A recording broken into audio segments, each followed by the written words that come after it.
BIONICLE Adventures 3 The Darkness Below. Written by Greg Farshty. Recording by Tatiana Stapleton. Chapter 5. Nokama raced through the tunnels, fighting down her panic. A Rockshi that wasn't a Rockshi. What if Nuparu had not been Nuparu? What if all of this was an elaborate trap for the Toametru? Bring them down into the dark, separate them, and then... No, she told herself. Get a hold of yourself. Of course Nuparu was really who he seemed to be. The crisis down here is real. But so is the danger if I don't find the other Toametru soon. Nokama's wish was granted in the next moment, as a fireball whizzed past her. It was too far away to be meant as anything but a warning, but it still made her ready her hydroblades. Her eyes struggled to pierce the darkness to find the source of the flame. This time you don't catch me by surprise. Vakama walked out of the shadows, disc launcher raised. I don't know why you chose to turn on us, Nokama, but you'll never win. Wait, you don't understand! Nokama shouted. You should have made sure I was defeated, Nokama, the toe of fire said as he launched a Kanoka disc at the toe of water. Nokama didn't hesitate. She dove aside as the disc narrowly missed her. An instant later, it struck a stalagmite and shrunk it down to the size of a pebble. Nokama gasped. Vakama, don't make me defend myself, she cried. Please listen to me!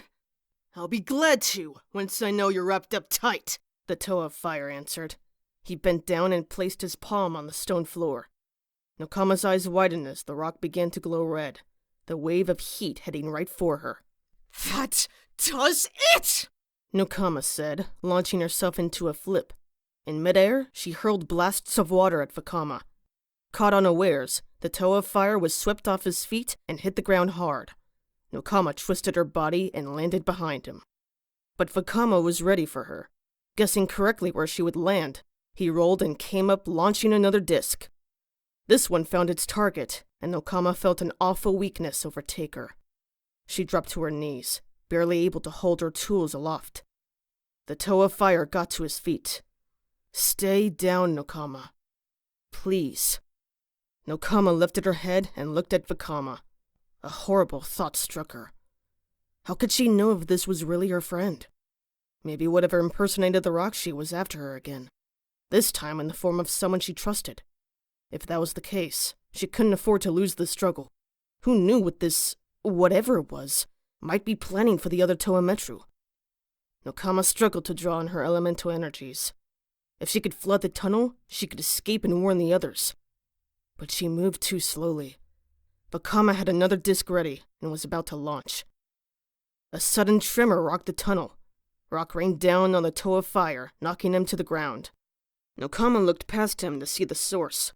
Onawa, eyes gleaming, protopitons driven into the ground. Get away from her, Vakama! He snarled.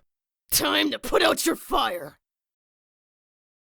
Nuju and Matao felt the tremor and immediately quickened their pace. Do you have a thought plan on what we do if Onawa's really turned bad? We stop him, Nuju replied. No wonder you were a quick, smart scholar, Matao said, making no attempt to hide his sarcasm. Then what? Give him to the Vaki? How will that make the rest of us Toa heroes look? Matao had a good point. Nuju hated it when that happened. He could just picture showing up at the Colosseum to meet Turagaduma. 5 Toametru with 1 tied up for delivery to the Order Enforcement Squads. What kind of confidence would that inspire in the Matoran of Metru Nui? They would be finished before they even got started. Another tremor shook the tunnels. Let's worry about that when we capture him, said Nuju. If we capture him. Vakama was in the middle of a nightmare. On one side, Nokama had recovered from a bout of weakness and was sending spheres of water in his direction. On the other, Onawa, apparently infected with the same madness she was bringing down half the tunnel. All the while, the toe of stone was ranting some nonsense about Vakama ambushing him. Vakama still had no idea what was wrong with the two of them, but one thing was certain. He could not defeat 2 Toametru. It was all he could do to dodge Nokama's powers while melting the stone Onawa rained down on him. He wondered where Nuju, Matao, and Winawa were, or whether they had already fallen to their traitorous friends. There was no way Vakama could keep dodging forever without making a mistake. Moving to avoid flying rock, he placed himself in the path of one of Nokama's water bursts. The impact sent him to his knees. Onawa moved in for the capture. "Maybe Chiragaduma will know how to heal whatever's wrong with you, Fire Spitter," said the Toe of Stone. "Now, I'll take the disc launcher." Onawa reached for Vakama's Toa tool, but before he could grab it away, a sudden gust of wind lifted the Toe of Stone off his feet and hurled him down the tunnel. Vakama looked up to see Matao and Nuju standing nearby. "Surprise!" said the Toe of Air. "We followed your Earth Shakers, Onawa, and got here ever quick. Now why did you drop a wall on me?" So I was right, Vakama thought. Something is wrong with Onawa. Matao just proved it. Nokama rushed to help Onawa up, and the two of them stood together. "You're wrong, Matao. It's Vakama that has turned bad, not Onawa. You have to help us stop him." "No! Onawa's tricked you," answered Matao. "Something is very wrong here," Nuju said, just loud enough to catch everyone's attention. "Vakama took me by surprise, and Nokama says he did Onawa too. But Matao says Onawa's the culprit. An Onawa who has the power of fire, as well as stone." "That's crazy!" snapped Onawa. "I haven't even seen Matao since we split up." "And Nokama challenged me," said Vakama. "This place must be driving us all mad." "I suggest we stop fighting until we figure out the truth," said Nuju. Slowly, reluctantly, the other Toa Metru accepted the wisdom of his words. They lowered their Toa tools and eyed one another warily. Onawa and Nokama stood on one side, Nuju and Matao on the other, and Vakama in the middle. But the voice that finally broke the uncomfortable silence did not belong to any of the five of them. "About time," said Onawa, walking down the tunnel. "I thought I was going to have to wade into the middle of all of you." The other Toa Metru all began talking at once, either warning Onawa or trying to explain how the conflict started. It was impossible to make out anything in the chaos of voices. "Enough!" Onawa shouted. "You're all wrong.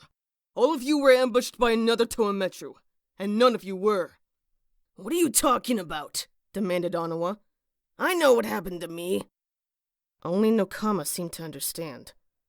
"Of course. The Rakshi I saw." "Let me guess," said Onawa. "It looked like a Rakshi, but something was off." "Yes. How did you know?" "It's called a Kraka, and I encountered it too," the Toa of Earth explained. "A very dangerous Rahi. She defends herself by mimicking the appearance of an enemy, so well that she adapts their powers and abilities too." That explains Onawa using stone and fire powers at once. "This Kraka must have adapted Vakama's powers and then his," said Nuju. "But why is she after us? What did we do?" asked Nokama. Onawa frowned.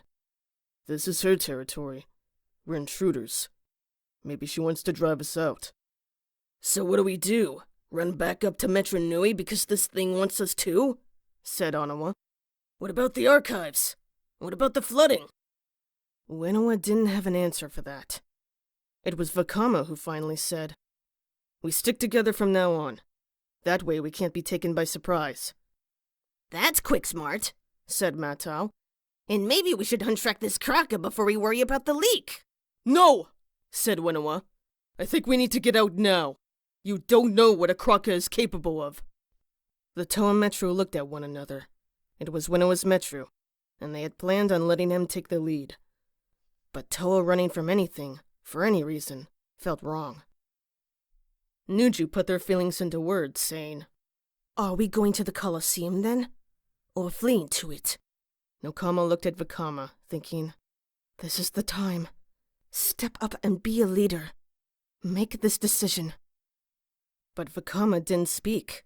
Instead, it was Onawa who said, "No mindless Rahi is going to make me run. I say we go on, capture this thing, and then do what we set out to do here. Who's with me?" One by one, all of the Toa Metru stepped forward. Onawa was the last to join the group. "All right, if we are going to do this," the Toa of Earth said, "then I better act as guide. I can take a guess where the Kraka might be hiding." The 6 Toa Metru started walking through the tunnels, Winnowa in the lead. Matao and Nuju trailed along behind, the Toa of Air looking puzzled. Nuju? What? If this Kraka can look like anything it's seen, how will we know when we have found it? It was a very good question. Nuju wished he had a very good answer. End of Chapter 5.